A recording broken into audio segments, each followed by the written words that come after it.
कुछ देर पहले हमने खेसारी लाल यादव जी के गाने के रिकॉर्ड तोड़ बारे में जाना है और इस वीडियो में हम लेकर हाजिर हो चुके हैं पवन सिंह के इस गाने ने, जो गाना है लहंगा लहक जाई। इस गाने में 2 दिनों में कितना रिकॉर्ड कायम किया है अपने नाम दोस्तों। ठीक है, कंप्लीट जानकारी आप सभी दोस्तों को इस वीडियो के माध्यम से मिलने वाला है।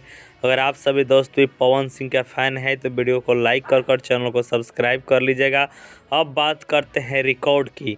जी हाँ दोस्तों, आप नीचे स्क्रीन पर देख पा रहे होंगे, यह गाना मात्र 2 दिन में ही 12 मिलियन व्यूज़, जी हाँ दोस्तों 12 मिलियन व्यूज़ क्रॉस कर चुका है इस गाने ने। और खेसारी लाल यादव जी का गाना एक दिन में 5 मिलियन व्यूज़ गया था। ठीक है, और इस गाने ने 2 दिन में 12 मिलियन का रिकॉर्ड कायम किया है अपने नाम दोस्तों। ठीक है, तो मिलते हैं खेसारी लाल यादव जी का जब गाना 12 मिलियन क्रॉस करता है तब वीडियो लेकर कितना समय में।